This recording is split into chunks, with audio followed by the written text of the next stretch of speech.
We run the queer network from the couch. Let's try that again. And we run the queer network from the couch. It's like queer from the couch. Yeah. Yeah. And because we're queer on a couch. Yeah. And that is an important call. So we'll just hold on. We're quite busy these days. Synchronistically, universally, we've sort of got matched up because serendipitous. That's the word. Thank you. Ed and I got to know each other in the YouTube world, and we started to brainstorm about how the Gay Men channel could evolve into something even bigger than it is. We started talking about it, and all of a sudden I said, why don't you, and I would love to be a part of it, why don't we create a new channel, a new thing, change yours. And through that conversation, this brilliant mind over here came up with a really cool idea that would still hold the essence of what the Gay Men channel was doing, but also open it up to a broader audience.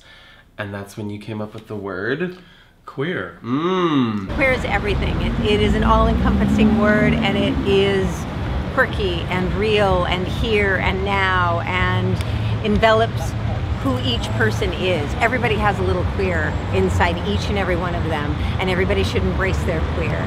Queer is here, it is here to stay, and it is now. We're working on it, and we're working hard on it, and it's, you know, gonna be awesome. It's gonna blow your mind. Queer is here. From the couch. Wow. That's how it all began. Amazing. That couch in LA. Couch in LA. And well, before that even, but yeah. But that's kind of where it really got solidified. Yeah.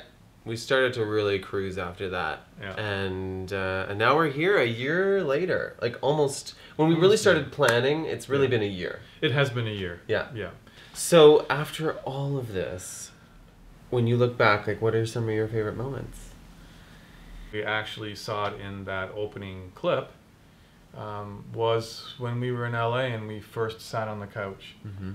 Because we had just gone for a walk in Venice Beach, and we were just really excited about what we had decided and using the couch. And so sitting there was the first time that we actually filmed something together. Turn the camera on. Right? And it's just a very good memory of kind of how it all started. Yeah.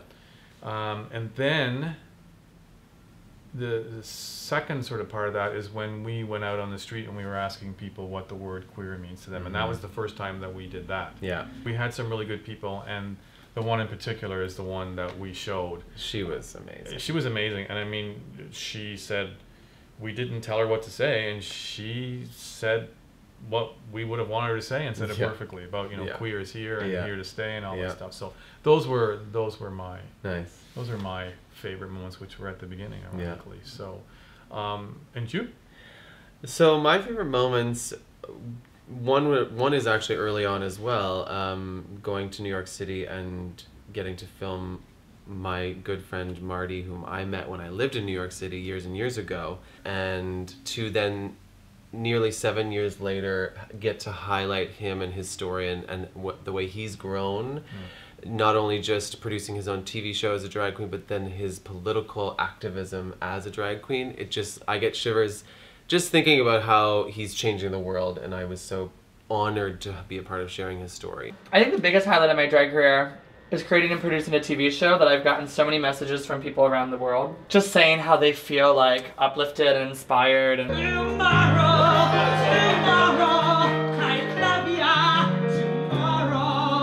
Marti Gold Cummings, drag queen extraordinaire. I love performing. I think it's fun. But then you also have this political agenda, not really agenda, but you have a political... That's an agenda. Yeah, I think there is a bit of an agenda you have to teach people, to help people learn more about politics. Yeah. So let's talk a little bit about that. That's actually like gotten quite, it's become a bigger part of your life in the last little while. That was a massive highlight for me. Yeah, Marti's pretty special. Yes. Marti is pretty powerful. Special, and he's got a lot going on, and it'd be great to see him as a politician. Oh my gosh, running. I can see it in 2020. Wasn't that our first location shoot outside of Toronto? I mean, we did a little stuff in LA. Yeah, back then, this was our official first Queer from the Couch outside of Toronto. Yeah, we were in New York and we got to shoot a Q&N in Times Square, and then we Yeah. got to do the interview with Marty, and we even filmed him doing his thing at therapy when he does his weekly show. And yeah, it was all just very, it was surreal to take it on the road like that. Yeah. It was really fun. So what was another one of your favorite moments? Another one of my favorite moments was when I got to interview my friend Riyadh during Buffer Festival. And we got to film it at this beautiful hotel. The set was amazing. I literally felt like Oprah. It was a dream come true.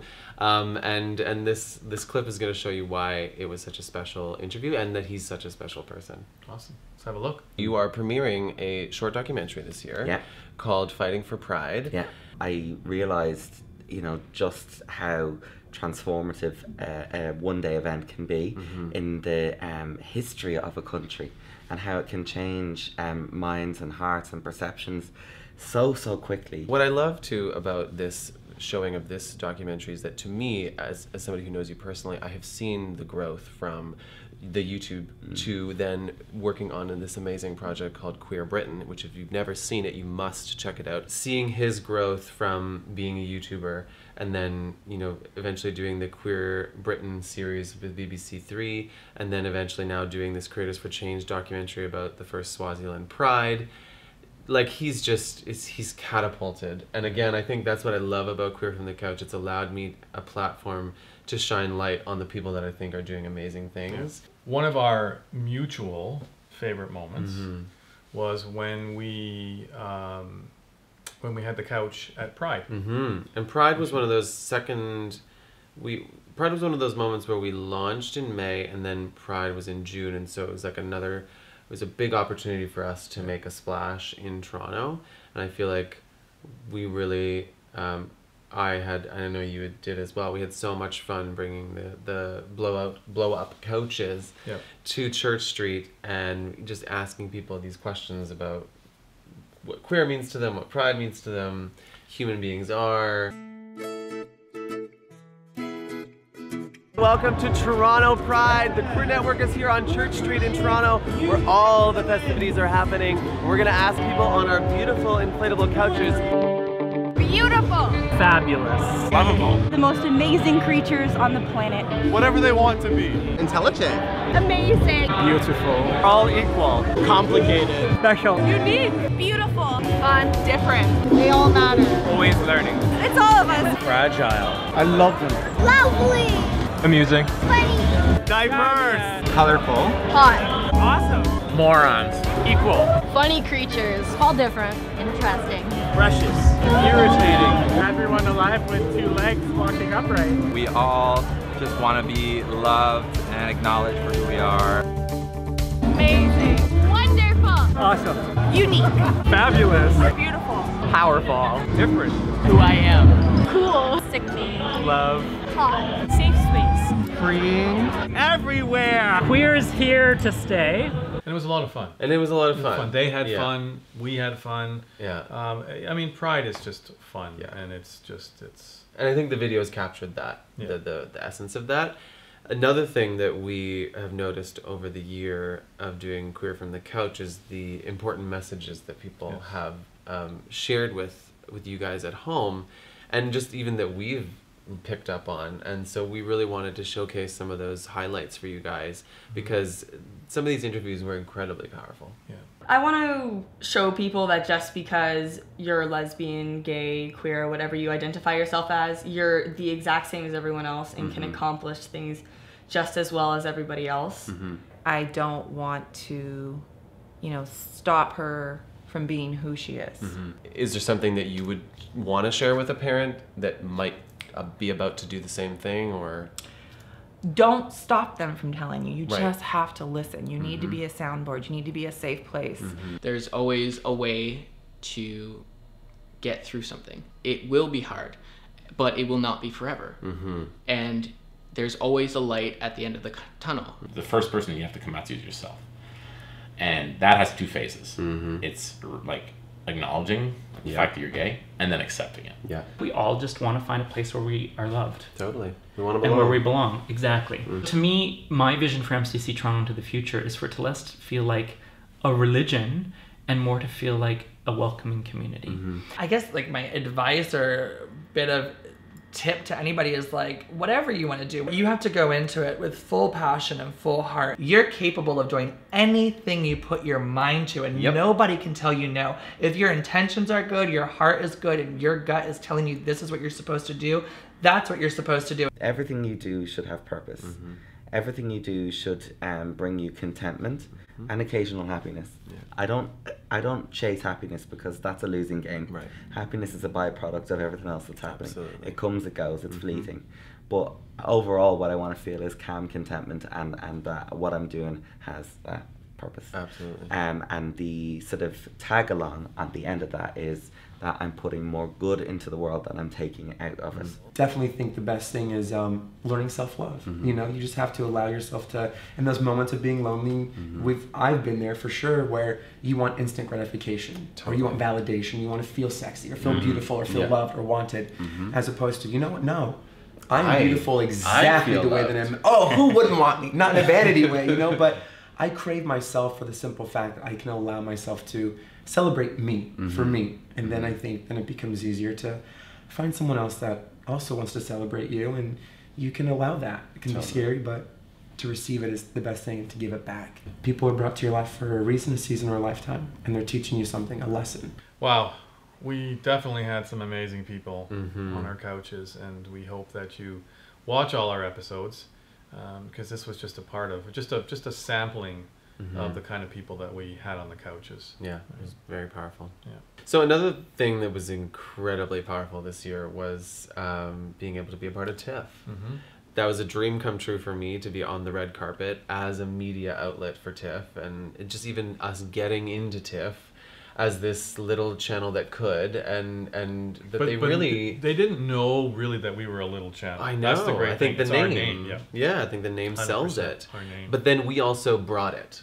Yes. On like during TIFF, and we released an insane amount of videos really quickly, and I was really just proud of us, like stepping up to the plate and like completely hitting a home run. What was something that really stood out for you? I mean, there's a specific highlight that it's just worth showing you, so take a look. From being Lady Gaga, this huge queer pop icon, and then we've seen you start to act more and more and more, and we've seen it all be stripped away. So just a bit about that for you and what that's been like, that, and how the queer community has influenced some of that. Thank you, Justin. You're welcome. As far as my relationship with the gay community, like I said before, I would not be here without the gay community, and how they have wrapped their arms lovingly wrapping their arms around me. It's something I'm very grateful for, and it's something that I'm also very grateful for that Bradley honored in the film. I'm here today because this man believed in me, and that's also a lot of what this story is about, is the power of believing in someone and what that can do for the human spirit. Can I quickly give you a t-shirt? Thank you very much. Yeah, go ahead. Hi, I'm Diana from Closer Weekly. Like, that was unbelievable. And she held up our shirt. That was did. the best thing. And the funny part was that when Justin did that, and then somebody came up, just quietly, because the press conference was still going on, and somebody came up and just whispered to us, "You're not allowed to give anything out to the stars." And so we didn't know. So we just kind of looked at each other. Well, all right, it's done now, and she loved it. Yeah. So what was your favorite moment from TIFF? So mine was just getting to meet. Well, it was really the whole thing, because I've watched Academy Awards and Emmys all my life, and have seen the red carpet stuff, on television, and to be, a part of that. I mean, it wasn't the Academy Awards, but it was. I mean, the Toronto Film Festival is big. It's the biggest in the world. Yeah, and to be a part of that was pretty amazing, and to be that close to some of these celebrities. There was a number of them, but in particular, Nicole Kidman. I actually got to shake her hand, and she was just very sweet. Yeah. And Paris Hilton was a lot of fun. Her and her boyfriend, so so it was great. So that was TIFF. So October, another event, right? That really stands out. that we were a part of was Buffer Festival. Yeah, which was also a part, like TIFF ended and we just hit the ground running with Buffer Festival because we had a short film that we were premiering, so there was no time to waste, no time to dilly-dally. What was the highlight of Buffer for you? So on the Saturday night was the awards festival, where people won awards for their films, whatever. And everyone's sort of in this cocktail reception, and there's a red carpet outside. And when it was your time, they called you, and Justin and I went into a limousine and went around the corner and came out just like they do with the Academy Awards, and went on the red carpet. And it was fun. People ask you questions, and you got interviewed. Yeah. And what about you?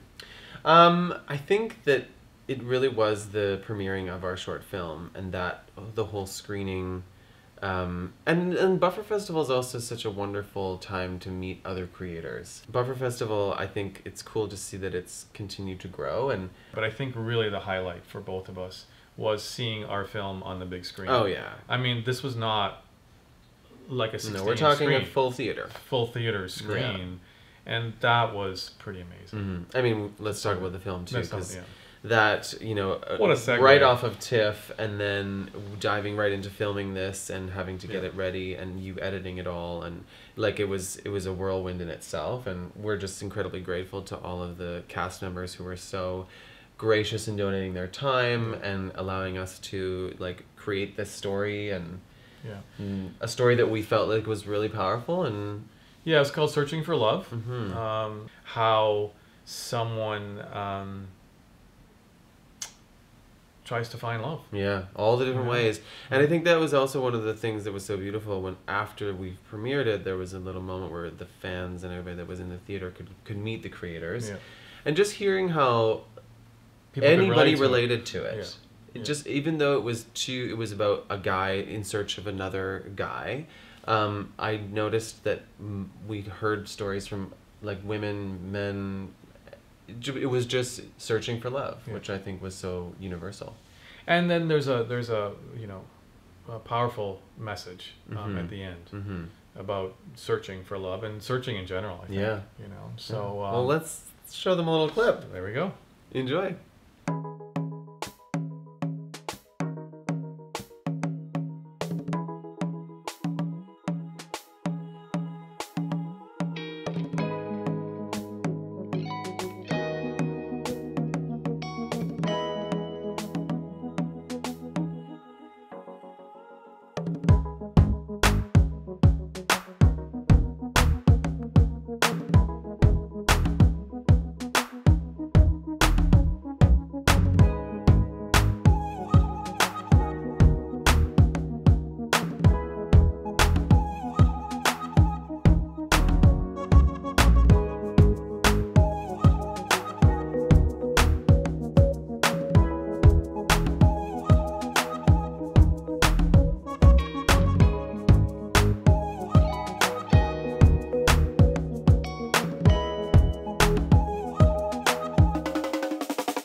So that's our film. Yeah. That we're very proud of. Go check it out. Watch the whole thing. Absolutely.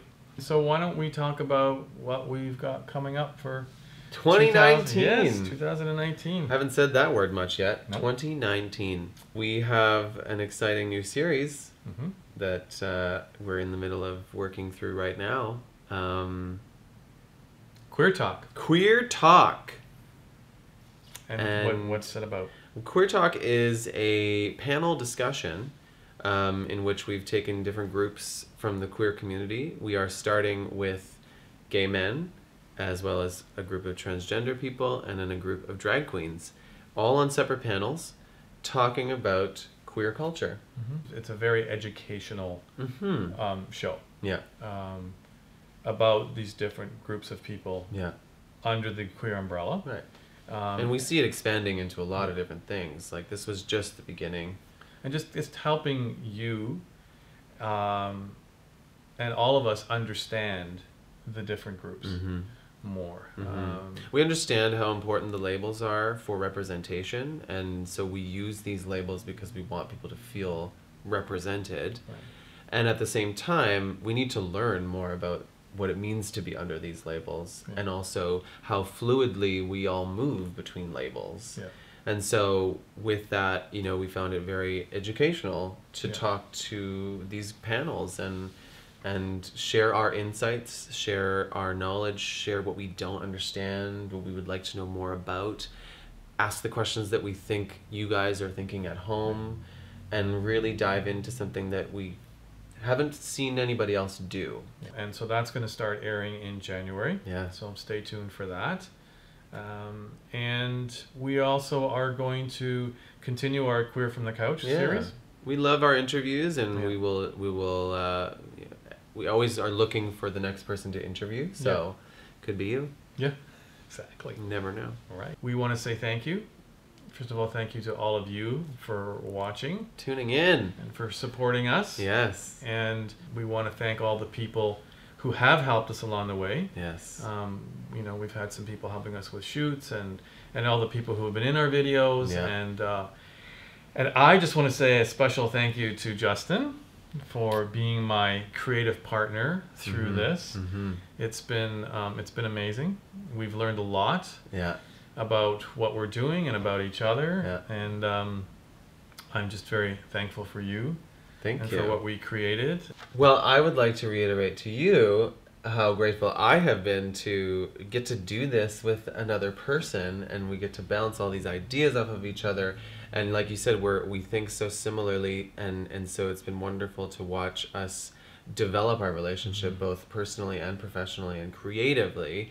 It takes so much passion to do this, and so thank you for all the time and the effort and the energy.